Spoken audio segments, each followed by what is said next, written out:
Hello viewers, इस video में आपका बहुत बहुत स्वागत है। ये साल चुनावी है। लोकसभा चुनाव इस साल अप्रैल मई में हो सकते हैं। जब चुनावी साल होता है तब सरकार की तैयारी भी जनता को पूरी तरह से लुभाने की होती है। ऐसे में सरकार अपने बजट को सधा हुआ रखती है। इस साल मोदी सरकार के दूसरे कार्यकाल का ये आखिरी बजट पेश होना है। केंद्रीय वित्त मंत्री निर्मला सीतारमण मोदी सरकार के दूसरे कार्यकाल का आखिरी बजट 1 फरवरी 2024 को लोकसभा में पेश करेंगी।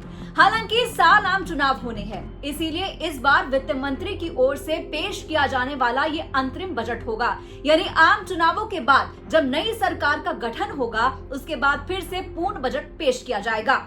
आज के इस वीडियो में हम बात करेंगे किसानों से जुड़ी हुई कृषि बजट की। वित्त वर्ष 2024-25 में कृषि बजट के आवंटन में बढ़ोतरी का सिलसिला जारी रहने की उम्मीद जताई जा रही है। वित्त वर्ष 2013-14 में कृषि बजट के मद में 21,933 करोड़ रुपए का आवंटन किया गया था। चालू वित्त वर्ष 2023-2024 में कृषि बजट के मद में होने वाला आवंटन 5.7 गुना बढ़ाकर 1,25,036 करोड़ रुपए तक किया गया था।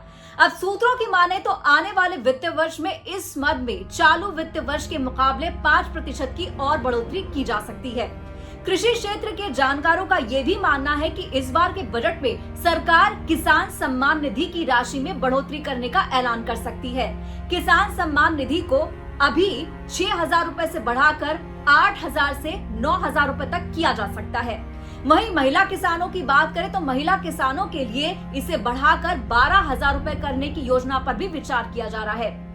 साल 2024 के अंतरिम बजट में मोदी सरकार किसानों के फसल के साथ साथ स्वास्थ्य और जीवन बीमा योजनाओं का प्रस्ताव भी ला सकती है। हालांकि सूत्र और विशेषज्ञ ये भी कहते हैं कि सरकार पीएम किसान, पीएम फसल बीमा योजना जैसी कल्याणकारी स्कीम्स को आगे भी जारी रखेगी और कृषि के साथ साथ ग्रामीण इलाके में मकान निर्माण के मद में होने वाले आवंटन में भी आगामी बजट में बढ़ोतरी कर सकती है। पिछले 10 सालों में ग्रामीण इलाकों में मकान निर्माण पर सरकार का पूरा फोकस रहा है।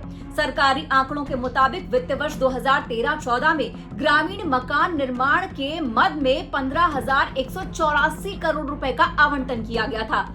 चालू वित्त वर्ष 2023-24 में इस मद में 54,487 करोड़ रुपए का आवंटन किया गया है।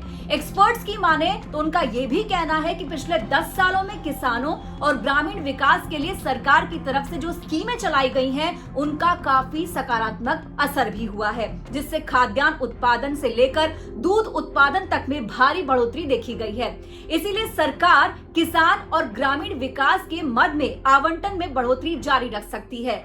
इसके अलावा किसानों को लेकर एक नए विषय पर आजकल बहस छिड़ी हुई है। वो ये कि जो किसान अमीर हैं, उन पर सरकार टैक्स लगा सकती है। आरबीआई की मौद्रिक नीति समिति की मेंबर आशिमा गोयल का कहना है कि सरकार अधिक आय वाले किसानों पर टैक्स लगा सकती है।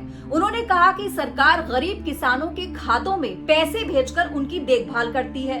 टैक्स सिस्टम को निष्पक्ष बनाने के लिए अंतरिम बजट में अमीर किसानों पर अब टैक्स लगाया जा सकता है। उनका कहना है कि अमीर किसानों के लिए एक सकारात्मक आयकर लागू किया जा सकता है।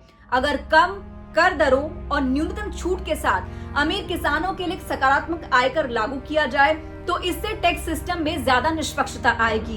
वैसे भी किसान सम्मान निधि अभी तक उन्हीं को मिलती है जो इनकम टैक्स नहीं भरते हैं, यानी कि जिनकी आय कम है। अब अमीर किसान टैक्स के दायरे में आ सकते हैं। सरकार के इस कदम पर आपकी क्या राय है, कमेंट सेक्शन में जरूर बताइएगा। आगे वीडियोस में भी बजट पर चर्चा करेंगे। फिलहाल इस वीडियो में इतना ही। नमस्कार।